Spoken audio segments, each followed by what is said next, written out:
Hello, my name is McLean, and I'm a senior at Winthrop University.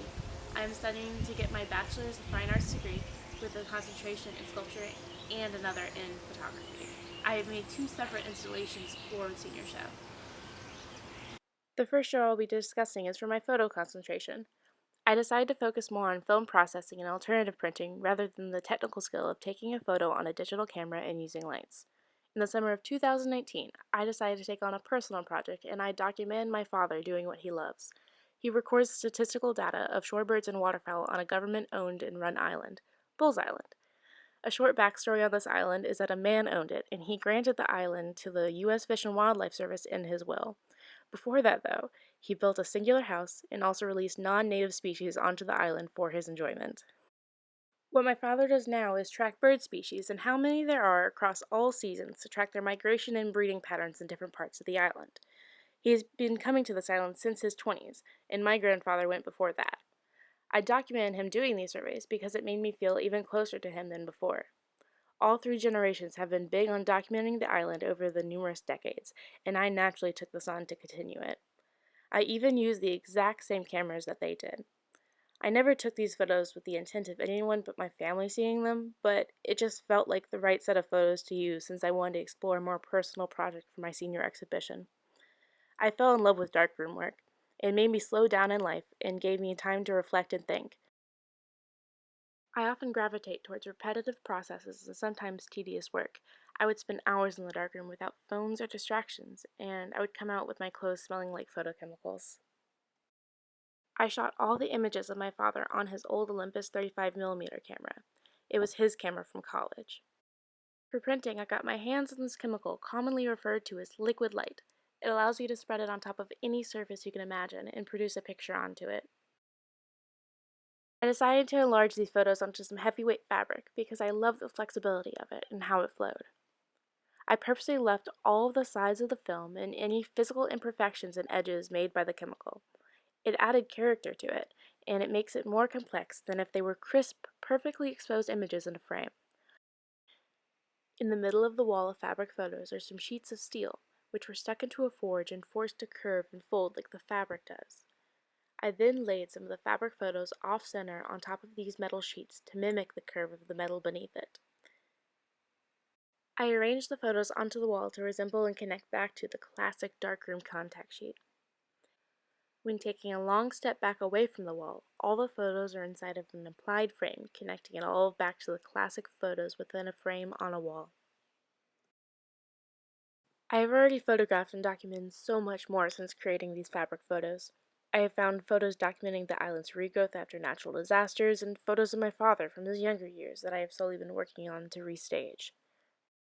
I also have plans for the fabric photos when the senior exhibition ends. I'm going to embroider and sew them together and give the fabric yet another life.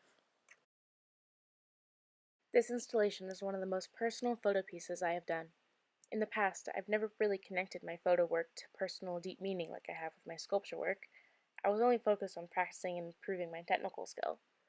I feel that since this work is such an intense emotional connection to me, it has made it one of my strongest series to date.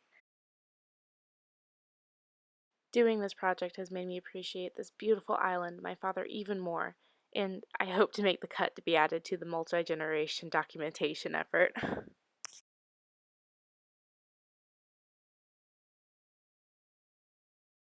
The second show I will be discussing will be for my sculpture work, and it was made and completed in the fall of 2019. It is 3 sculptures in the series, and it's all very easy to visually connect together. They were all made for me to try and comprehend and cope with the connections and relationships I have with people in my life. Some of them are about one specific person, and some are about a group of people and how the group is connected to me. These became a form of therapy for me. It helped me figure out how to put into words my relationships and also find out exactly how my relationships were composed.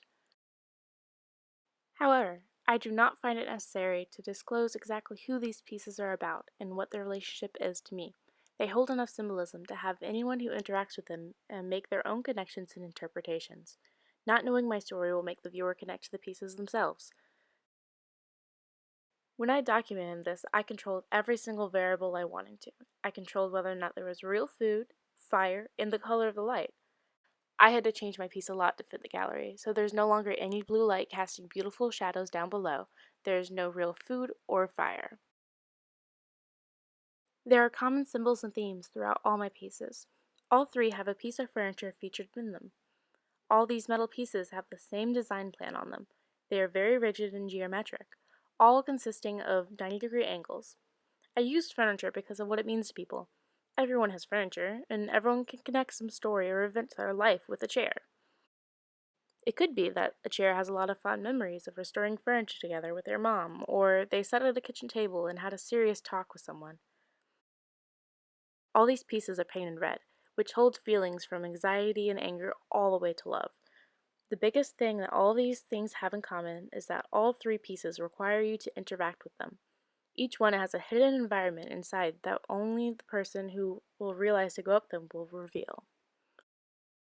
They all hold light and illusions inside them to hold your attention. The first sculpture in the series is titled Don't Fear Me. It deals with topics of death, loss, and missing someone.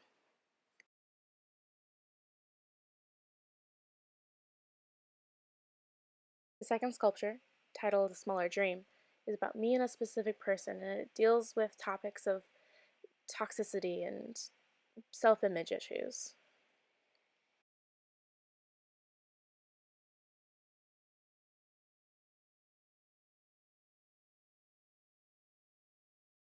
The third sculpture, titled We're Running Out of It, is about family connections and going from a structure and support system to living on your own and all the uncertainties growing up consists of.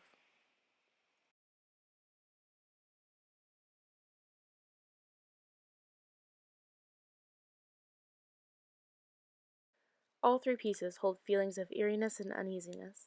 They don't give off feelings of comfort. I want the viewer to interact with these pieces and make their own personal connections and stories with them. This concludes my artist talk for my 2020 senior exhibition. My name is Anne McLean. Thank you for listening.